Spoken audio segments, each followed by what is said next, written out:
இன்றைக்கி நான் அனாதையாக இருக்கிறேன், நான் எல்லாம் சம்பாரிச்சு என் பையனுக்கு கொடுத்தேன்னு புறம் பேசிகிட்டு இருப்போம். அதுமாதிரி சம்பாதிக்கும் போது நம்ம நல்லா இருக்கணும், நம்ம என்ஜாய் பண்ணணும் அப்படிங்கிற ஒரு எண்ணம் இருக்கணும். பெரிய அளவில் ரிச்சாக வீட்டிலலாம் இருப்பாங்க, உள்ளே பார்த்தீங்கன்னா லிக்விட் அசட்டே இருக்காது, ரொம்ப சிரமத்தில் இருப்பாங்க. அதை வந்து நீங்களே வரைஞ்சி ஒரு மஞ்சள் கலர் பெயிண்ட் அடித்து நீங்கள் சதா அவங்க டேபிள்லேயோ உங்கள் மணி பர்ஸ்லேயோ நீங்கள் வச்சுக்கிட்டிங்கன்னா அது வந்து நல்லா இருக்கும் அப்படின்னு சொல்லியிருக்காங்க.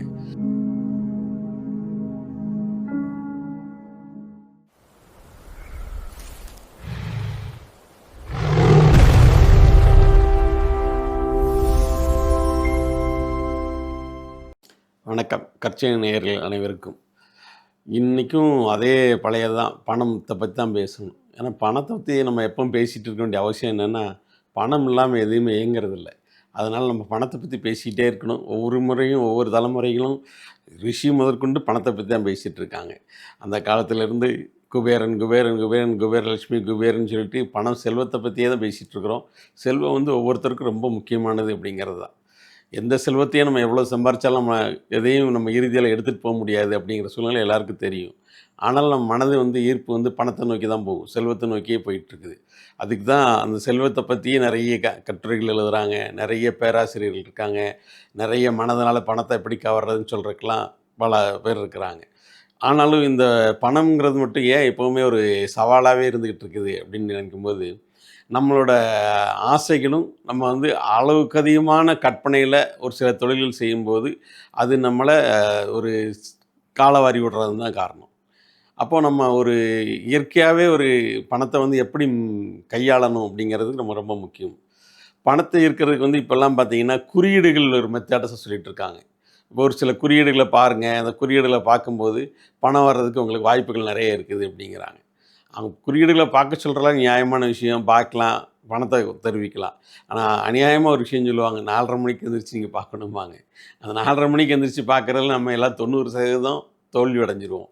ஏன்னா இன்றைக்கி எல்லாருக்குமே வந்து பார்த்திங்கன்னா கையில் தொலைபேசி இருக்குது, அதில் வாட்ஸ்அப் குழுக்கள் வச்சுருக்குறோம். அதெல்லாம் சாயங்காலம் 6 மணி 7 மணிக்கு வேலைக்கு போயிட்டு வந்து தான் பார்க்க ஆரம்பிக்கிறோம். 11 மணி 12 மணி ஆயிடுது படுக்கிறதுக்கு. 7 மணிக்கு தான் எந்திரிக்கிறாங்க. இன்றைக்கி எல்லாம் ஆவரேஜ் ஒரு 90% குடும்பங்களில் 6 மணிக்கு மேலே தான். 4:30 மணிக்கு எந்திரிச்சு இந்த பணத்தை ஈர்க்கணும் அப்படிங்கிறக்காக வேண்டி நம்ம மோட்டிவேட் பேச்சாளர்கள் பேசுகிறத கேட்டுட்டு யாரும் எந்திரிச்சு ரொம்ப நாள்லாம் ரன் பண்ண முடியாது. ஆனால் தமண்ண செட்டியார் ஐயா அவர்கள் வந்து அவங்க புத்தகத்தில் ஒரு கருத்தை எழுதியிருக்காங்க. சீட்டுக்கிட்ட கிளாவர்னு ஒரு சின்னம் இருக்கும். அதை வந்து நீங்களே வரைஞ்சி ஒரு மஞ்சள் கலர் பெயிண்ட் அடித்து நீங்கள் சதா அவங்க டேபிள்லேயோ உங்கள் மணி பர்ஸ்லேயோ நீங்கள் வச்சுக்கிட்டிங்கன்னா அது வந்து நல்லா ஈர்க்கும் அப்படின்னு சொல்லியிருக்காங்க. இதை நான் முன்னொரு காலத்தில் ஏதோ ஒரு படிச்சுட்டு அதை கொஞ்சம் செய்முறை செஞ்சு பார்த்தோம். அது ஓரளவு சரியாக தான் இருந்தது. பட் அதில் என்னென்னு கேட்டிங்கன்னா, எல்லாமே நம்ம மனசு வந்து தொடர்ச்சியாக எதையும் செய்ய விடுறதில்ல. தொடர்ச்சியாக ஒரு பழக்கத்தை செஞ்சோம் அப்படின்னாலே அது ஒரு நல்ல வெற்றியை நோக்கி கொண்டு போகும். அந்த நேரத்தில் நம்ம வந்து படித்தோம், அதை செஞ்சோம், அதில் பணம் வந்தது, கொஞ்சம் ஈஸியாக இருந்தது. பணம் வந்தவுடனே அதை செய்கிற முறையெல்லாம் நம்ம மறந்துடுறோம். எல்லாருக்குமே அப்படி தான், இந்த நிலைகள் தான். ஒரு குறிப்பிட்ட பணம் நம்ம எதிர்பார்க்குறோம், அந்த பணம் வந்துருச்சு அப்படின்னா நம்ம அந்த செய்முறைகளை கொஞ்சம் செஞ்சிடறோம். ஆனால் வாழ்க்கையில் வந்து வெற்றியாளர்கள் வந்து எப்போவுமே வீழ்ந்துடுறதில்ல. அவங்க மறுபடியும் ரொட்டீனாக செஞ்சுக்கிட்டே இருப்பாங்க. பணம் தான் பணம் சேர்க்கும் அப்படின்னு சொல்லி ஒரு பழமொழியோடு உண்டு. அது நீங்கள் எப்படின்னு கேட்டிங்கன்னா, பணம் எப்படி பணம் சேர்க்கும்னா, நீங்கள் கைக்கு பணம் வந்த உடனே சர்ப்ளஸாக ஜோப்பில் வச்சுட்ருக்காம உடனடியாக அதை கொண்டு போய் டெபாசிட்ஸ் போட்டுடணும். அதை எடுக்க முடியாத ஒரு பொருளை இன்வெஸ்ட் பண்ணிட்டோம் அப்படின்னா, அந்த பணம் உங்கள் கையிலேருந்து போயிடுச்சுனாலே நீங்கள் மறுபடியும் பணம் வேணும் அப்படிங்கிற எண்ணம் வந்துடும். சதா பணத்தை கையில் வச்சுக்கிட்டு இருந்தோம்னா ஏதாவது ஒரு செலவு வந்துக்கிட்டே இருக்கும். இது வரைக்கும் நமக்கு தெரிஞ்சு பணக்காரங்களாக வாழ்ந்ததே இல்லை. எல்லாம் ஒவ்வொரு நேரத்தில் ஒரு பயங்கர பணக்காரராக இருப்பாங்க, ரொம்ப பீக்கில் போயிட்டுருக்கும். திடீர்னு ஒன்ஸ் அப்பான் த டைம் என்ன ஏதுன்னு பார்த்து தெரிஞ்சால் சாதாரணமாக இருப்பாங்க. அவங்க பெரிய அளவில் ரிச்சாக வீட்டிலலாம் இருப்பாங்க, உள்ளே பார்த்தீங்கன்னா லிக்விட் அசட்டே இருக்காது, ரொம்ப சிரமத்தில் இருப்பாங்க. சொத்து பத்துக்கள் வாங்கும்போது அப்படி தான். சொத்துக்கள்லாம் வாங்கும்போது பார்த்திங்கன்னா ரொம்ப நிதானமாக வாங்கணும். ஓவர் ஃபண்ட் நம்ம கையில் இருந்தால் மட்டும்தான் ஃபிக்ஸ்ட் அசெட்டில் கொண்டு போடணும், மூவபிள் ப்ராப்பர்ட்டியில். அப்போ லேண்டும் நம்ம இந்த மாதிரி ஒரு தொலைதூரத்து லேண்டில் ஏதாவது நம்ம இன்வெஸ்ட் பண்ணிட்டு வரணும். அது மாதிரி சிட் ஃபண்ட்ஸில் சிட்டெல்லாம் நல்ல கம்பெனியான்னு பார்த்து சிட்டில் போடணும். அப்படி இல்லை, யாரையும் நம்ம நம்பவே மாட்டோம் அப்படின்னா ஒரு 1500 2500க்குள்ள 100 மில்லிகிராம் கோல்டு வாங்கி வைக்கலாம், சில்வர் வாங்கி வைக்கலாம். அந்த மாதிரி நம்ம வேணுங்கிறத நம்ம கையில் பணமாக இருந்தால் அது லிக்விடாக இருந்தால் ரொம்ப லிக்விடாக போயிடும். அது டக்குன்னு மாறிக்கிட்டே இருக்கும். அதுக்குண்டான இது இல்லாமல் நம்ம வந்து ஒவ்வொரு இன்வெஸ்ட்மெண்ட்டுக்காக கொண்டு போய் நகர்த்திக்கிட்டே இருந்தோம்னா அந்த பணத்தோட பாதுகாப்பு இருக்கும். ஒரு காலத்தில் நமக்கு கொஞ்சம் லேட்டானாலும் நம்ம குழந்தைங்களுக்கு வாரிசுகளுக்கு ஒரு வீட்டையோ ஒரு இடத்தையோ கொடுக்குற மாதிரி இருக்கும். அப்படி இல்லை அப்படின்னா நமக்கு வந்து நம்ம என்ன தான் பாடுபட்டாலும் கடைசியில் ஒன்றுமே இல்லை அப்படிங்கிற ஒரு சூழ்நிலை வந்துடும். அதே மாதிரி சுயதொழில் புரிகிறவங்களுக்கு ரொம்ப விஷயமான விஷயம்னு கேட்டிங்கன்னா, நமக்கு வந்து உட்கார்ந்து சாப்பிட்றதுக்கு பணம் இருக்காது. நல்லா விருந்து சாப்பிட்டுட்ருப்போம். நல்லா பழைய குழந்தைகள படிக்க வச்சுருவோம். நம்ம தொழில்ல நல்லா இல்லைன்னு சொல்லிட்டு வேறு தொழிலுக்கு அவங்கள அனுப்பி விட்டுருவோம். ஃபாரின் அனுப்பிருவோம். ஏன்னா நம்ம தொழில் நம்ம பிள்ளை நமக்கு படுற கஷ்டம் நம்ம குழந்தைங்க படக்கூடாது அப்படிங்கிறனால வேறு வேறு சிந்தனைகள் நம்ம குழந்தைகள படிக்க வைக்கிறோம். வேறு வேறு சிந்தனையில் போயிடுறாங்க. நம்ம தொழில் ஒரு குறிப்பிட்ட ஒரு 50, 55 வயசு ஆனோன்னே நம்ம தொழில் தளர்வடைஞ்சிருது. நம்ம வாரிசுகள் நம்ம தொழிலுக்கு வர்றதில்ல. அப்படிங்கும்போது நமக்கு வந்து பேக்ரவுண்ட் எதுவுமே இல்லை. பேக் போனே இருக்காது. ஒவ்வொரு சின்ன சின்ன விஷயங்கள் கூட கூட பையனோட வாரிசை நம்பி தான் நம்ம இருக்கணும். சின்ன சின்ன மருத்துவ செலவு கூட ஒரு டீ, காஃபி சாப்பிட்ற கூட யாராவது பணம் கொடுத்தா பரவாயில்லையோ அப்படிங்கிற சூழ்நிலையில் சுயதொழில் செய்கிறவங்களுக்கு ஏற்பட்டுறக்கூடாது. சுயதொழில் செய்கிறவங்க ரொம்ப வித்தியாசமாக சிந்திக்க வேண்டியது என்னன்னு கேட்டிங்கன்னா, லாங் லிக்விடிட்டி அசெட்டில் என்னெல்லாம் போட முடியுமோ அதெல்லாம் நீங்கள் பண்ணி வச்சுக்கணும். அதே மாதிரி இன்கேஸ் அதில் வந்து ஒரு ஒரு இடமே வாங்கியிருக்கோம், நமக்கு சிரமமாக இருக்குது அப்படின்னு நினச்சா டக்குன்னு அந்த இடத்த விற்கக்கூடிய மனநிலையில் வச்சுருக்கணும்.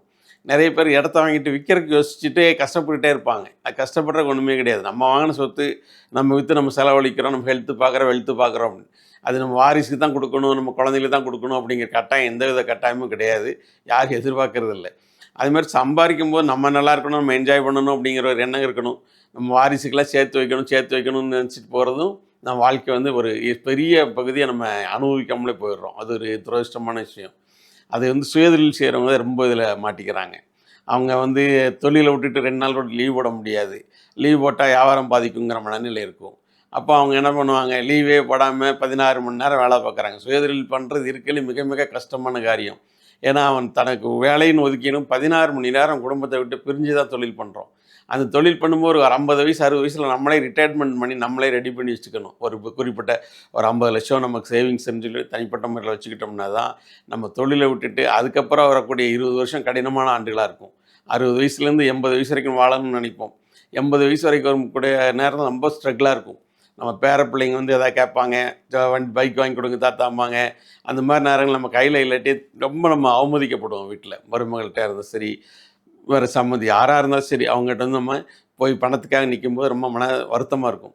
அதையெல்லாம் நல்ல கவனத்தில் கொண்டு ஒவ்வொரு பெரிய தொழில் செய்கிறவங்களும் தனக்குன்னு ஒரு 50,00,000 ஃபண்டை நம்ம ஒதுக்கி வச்சுக்கிட்டோம் அப்படின்னா, நம்ம வந்து எப்போவுமே தன்மானத்தோடு இருக்கலாம். நம்ம ஏதாவது மரணம் அடையும் போது அந்த பணம் நம்ம குழந்தைங்களுக்கு சேர்கிற மாதிரி நம்ம ஏற்பாடு பண்ணிக்கணும். அப்போது குறைந்தபட்சம் வங்கியிலேயே நம்ம இருப்பு வந்து ₹50,00,000 டெபாசிட் இருந்தால் மட்டும்தான் நமக்கு நம்ம சொல்கிற ஒரு 30,000 மாதம் வாடகை வந்துட்டு வட்டி வந்துகிட்ருக்கும். அதை வச்சு நம்ம ஓட்டிக்கிட்டே இருக்கலாம். இதில் வாடகை வருமானத்துக்கு ஒரு சிலர்லாம் ஏற்பாடு பண்ணுறாங்க. இப்போ கமர்ஷியல் பில்டிங் வாங்கி விட்றாங்க. அதுவுமே ஒரு கட்டத்தில் வந்து ஒரு 15 வருஷம் 16 வருஷம் இருக்கும்போது அவங்க டக்குன்னு கடைக்காரன் வாடகை கொடுக்குற நிறுத்திடுறான். வாடகை காலி பண்ண மாட்டேங்கிறாங்க. அதில் பெரிய லீகல் ப்ராப்ளம் வருது. நம்ம குழந்தைங்க வந்து லீகலில் வந்து அதை அட்டன் பண்ணி வெளியூரில் இருக்கிற குழந்தைங்க அந்த சொத்தை மீட்டு ரொம்ப சிரமமாக போயிடுது. அதனால் நம்ம ஒரு குறிப்பிட்ட நம்ம தெம்பாக இருக்கிற வரைக்கும் நம்ம அந்த சொத்துக்களை காப்பாற்றணும். தெம்பு கொஞ்சம் குறையுதுன்னு தெரிஞ்சோம்னா அந்த ஃபிக்ஸ்டு இமூவல் ப்ராப்பர்ட்டி சேல் பண்ணிவிட்டு அது லிக்விடாக மாற்றி வங்கியில் டெபாசிட்டாக போட்டுட்டு அதில் உள்ள வரக்கூடிய வருமானத்தை வச்சு நம்ம வாழ்க்கையை மிச்சம் இருக்கிற ஒரு 20 வருஷத்தை நம்ம அனுபவிக்கணும். அப்படி இல்லாமல் இருந்தோம் அப்படின்னா ஒவ்வொரு மாதிரி நான் அன்றைக்கி அப்படி வாழ்ந்தேன், மகாராஜா மாதிரி வாழ்ந்தேன், அன்றைக்கி என்கிட்ட 10 பேர் வேலைக்கு இருந்தாங்க, இன்றைக்கி நான் அனாதையாக இருக்கிறேன், நான் எல்லாம் சம்பாரித்து என் பையனுக்கு கொடுத்தேன்னு புறம் பேசிகிட்டு இருப்போம். பக்கத்து வீட்டுக்காரங்கிட்ட அண்ட வீட்டுக்காரங்கிட்டையும். நம்ம கையில் பணம் இருந்தால் மட்டும்தான் நம்ம ஏதாவது வாழ்க்கையை கடைசி நேரத்தில் நிம்மதியாக அனுபவிக்க முடியும். ரோட்டரி கிளப் இந்த மாதிரி கிளப்பில் நீங்கள் உறுப்பினராகுங்க, லயன்ஸ் கிளப் மாதிரி கிளப்பில் உறுப்பினராகுங்க. 60 வயசுக்கு மேலே நீங்கள் பொது சேவைன்னு சொல்லிட்டு உங்கள் டைம் பாஸ் இங்கே வச்சுக்கோங்க. வச்சுருந்தா மட்டும்தான் நம்ம வந்து மகிழ்ச்சிங்கிறத அடைய முடியும். இல்லாட்டி மகிழ்ச்சியே இருக்காது. 20 வயசில் ஓட ஆரம்பிப்போம். 20, 21, 22 ஓடிக்கிட்டே இருந்து 40 வருஷம் ஓட முடியுங்க. அதுக்கு மேலே நம்மளோட உடம்பு ஒத்துழைக்காது, மனசும் ஒத்துழைக்காது. அதுக்கப்புறம் நமக்கு பார்த்திங்கன்னா நம்ம சம்சாரம் எப்படி இருப்பாங்கன்னு தெரியாது, குழந்தைங்க எப்படி இருப்பாங்கன்னு தெரியாது. ஆனால் நம்ம எப்படி இருக்கணுங்கிறத நம்ம தான் சிந்தனையில் வடிவெடுத்து நம்ம குடும்பத்துக்கும் பாதுகாப்பாக இருக்கணும். அதே மாதிரி நம்மளும் அனுபவிச்சோமா, ஆண்டமா அனுபவிச்சோமா, மேலே பாடு சேர்ந்தோமா அப்படிங்கிற மகிழ்ச்சியோடு இருக்கணும். அதனால் பணம் வந்து ரொம்ப முக்கியமானது தான். அந்த பணத்தை வந்து நம்ம எப்படி சிறுக சிறுக சேமித்து அதை வந்து ரொட்டீனாக நமக்கு மீண்டும் மீண்டும் வருமானம் வர மாதிரி உயர்த்தணும் அப்படிங்கிறது தான் நமக்கு முக்கியமான விஷயங்கள். வாடகைக்கு கட்டடம் வாங்கி விடுறது தப்பு இல்லைலாம் சொல்ல வரலைங்க.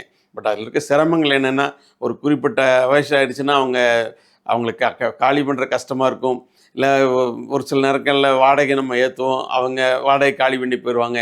அந்த வேக்கன்ட் பிளேஸ் இருந்துகிட்டே இருக்கும். ஒரு சில பில்டிங்கில் எனக்கு தெரிஞ்சு 6 மாதம் 1 வருஷம் கூட வேக்கண்ட் ஃபில் ஆகாமலே இருந்திருக்குது. அந்த மாரி சூழ்நிலையும் நம்ம வரும். அதெல்லாம் இதெல்லாம் கணக்கில் கொண்டுட்டு முடிஞ்ச வரைக்கும் நம்ம வங்கியில டெபாசிட் போடுறதுக்கு எப்போனாலும் நமக்கு பணத்தை எடுக்கக்கூடிய இடமா பார்த்து நீங்க இன்வெஸ்ட் பண்ணுங்க. அது நமக்கு போதுமானதா வயதான காலத்தில போதுமானதா இருக்கும்.